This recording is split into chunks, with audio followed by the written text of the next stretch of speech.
Nelson Mandela Politics and Imaginary Metaphorical Stories. The path to freedom is never easy, but it is always worth walking. Pierre, living in a lower-class neighborhood in Paris, secretly dreamed of becoming a top chef while working as a waiter in a small cafe. Despite dreaming of creating culinary masterpieces in the kitchen, reality was harsh. His conservative boss constantly mocked him, saying, "Cooking is not for you," and never allowed Pierre into the kitchen, leaving him in quiet despair. One day, Pierre found a poster for a cooking school open day on a street corner, and with a pounding heart, he rushed to the event. However, upon learning about the exorbitant tuition fees during the briefing, his dream seemed even more distant. Despite this, a part of him refused to give up. "If I give up on this dream, I will regret it for the rest of my life," Pierre thought, as he sought advice from friends and began working multiple part-time jobs around the clock.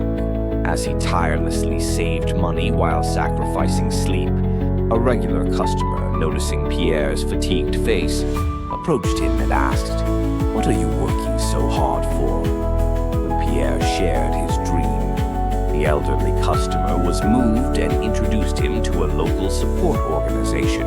The organization, inspired by Pierre's passion, offered him a scholarship.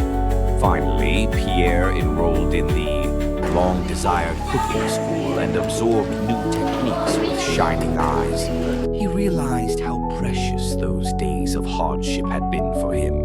After graduating, he bought a small cafe and began anew as an owner chef.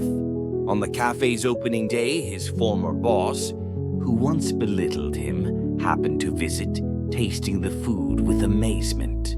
"This is exquisite. Who made this?" the boss asked. Smiling, Pierre replied, "The man who used to wait tables at this cafe." The boss, silent for a moment, eventually clapped his hands and admitted, "You are indeed a great chef." That night, alone in the kitchen, Pierre reflected. It was those tough days that allowed him to grasp this freedom and pride. The words that came to his mind were none other than Mandela's famous quote, "The path to freedom is worth walking." A leader must lead themselves before they can lead others. Claude inherited a small vineyard in southern France, with both joy and trepidation. While the traditional production methods passed down from his father were excellent, they could not keep pace with recent market changes. Outdated machinery, deteriorating soil, and dwindling profits were all challenges. The workers insisted, "There's no need to change our ways." But Claude was convinced that without innovation, the vineyard had no future. Claude began his research alone and discovered the potential of organic farming techniques.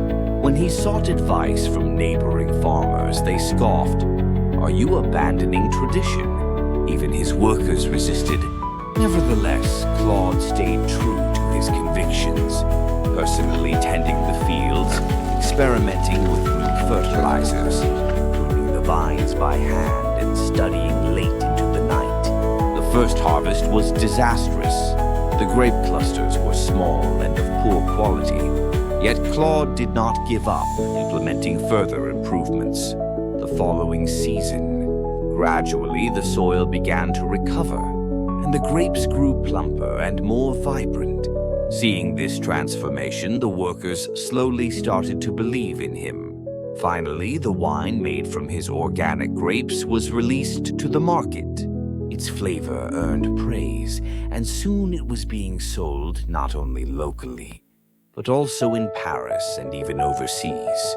The vineyard regained its vitality, and the workers proudly spoke of their work. Claude watched as neighboring farmers, who once laughed at him, now came to him for advice. In that moment, he reflected on the words that had guided him. A leader is someone who can guide others by fearlessly forging ahead, even through doubt. to overcoming difficulties lies not in despair, but in finding hope. Marie, a young artist, painted landscapes on the streets of Paris, but struggled with poverty as her work failed to sell. Each morning, she woke early to capture the beauty of the Seine River. Yet passers-by barely glanced at her paintings. Fellow artists told her, "These old-fashioned works won't sell in today's world," causing her to lose hope. One day, while browsing an old bookstore in an alley, Marie stumbled upon Nelson Mandela's biography. In it, she read the words, "The key to overcoming difficulties lies not in despair, but in finding hope." Deeply inspired, she resolved to carry this message in her heart. Marie began to rethink her art, incorporating her inner emotions and reflections into her work, rather than simply depicting landscapes. She introduced bright colors and themes of hope, gradually capturing the attention of passers-by. Eventually, an art museum curator noticed her work and invited her to exhibit in a gallery. The exhibition was a resounding success, and Marie's name quickly gained recognition. At the end of her show, she displayed a painting with Mandela's words, inscribed in small text, "By choosing hope, we can overcome any difficulty." The hope that had reignited her spirit now inspired countless viewers through her art. Education is the most powerful weapon to change the world. Jacques, living in a small industrial town in France, worked in a factory while teaching himself programming. As the town's industries declined, job opportunities vanished, forcing many young people to leave. Jacques believed that introducing technology could transform the town's future, so he quietly planned to open a small IT class. However, his friends laughed, saying, "No one's interested in that here," while his colleagues dismissed it as wishful thinking. Undeterred, Jacques borrowed old computers from a local school and began holding free programming classes for children on weekends. Although only a few students attended at first, they became captivated by his enthusiastic teaching. Soon, the students began creating simple apps, and word of Jacques' efforts spread throughout the town. One day, a city official visited Jacques' classroom and offered to support his activities. The program expanded into an official educational initiative, providing IT training for children across the region. Years later, some of his students started their own companies, revitalizing the local economy. Watching the transformation, Jacques' once skeptical friends remarked, "We never imagined education could change so much." Jacques smiled and replied, "Education is the most powerful weapon to change the world. It gave us the power to shape our future right here." Those with courage find paths through the storm. Marcel, a seasoned fisherman from a southern French coastal town, was one of the most experienced in the area. Yet, with increasingly frequent storms caused by climate change, fishing had become dangerous. Many of his fellow fishermen lamented, "Fishing is over," and the once bustling port fell silent. Marcel, however, was determined to find a new way to provide for his family.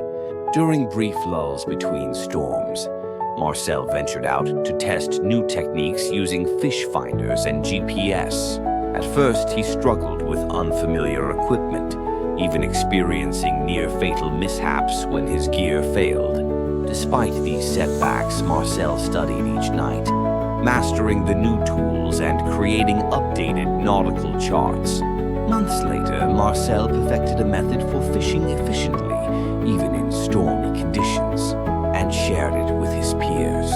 Initially met with resistance, "This is too risky," the other fishermen eventually recognized Marcel's success and began adopting his techniques.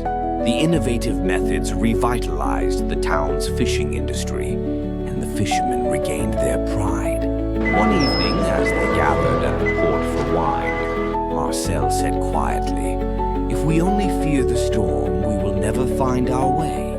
Courage allows us to carve out new paths even amidst chaos. His companions nodded deeply, raising their glasses in admiration. Reconciliation is about facing your adversaries and building the future together. Emile, a young politician, was an active member of the Paris City Council, but he constantly clashed with his rival, Jean-Paul. Their debates were heated, and their mere presence in the same room created a palpable tension. The city's residents, disheartened by their bickering, grew increasingly disillusioned with politics. One day, a crisis arose. A flood risk threatened the city. The council was divided on how to address the issue, and time was slipping away. Realizing the urgency of the situation, Emile approached Jean-Paul. "We need to work together to solve this," he said earnestly. Jean-Paul, initially skeptical, saw the sincerity in Emile's eyes and agreed. Putting aside their differences, the two collaborated to develop a new flood prevention plan. The project was implemented successfully, significantly reducing the damage and earning widespread gratitude from the residents. At a press conference afterward, Emile shared his thoughts. Reconciliation isn't about admitting defeat. It's about acknowledging shared goals and working together to build a future. This experience has shown us that when we unite, no challenge is insurmountable. His words resonated deeply, spreading hope not only in Paris but throughout France.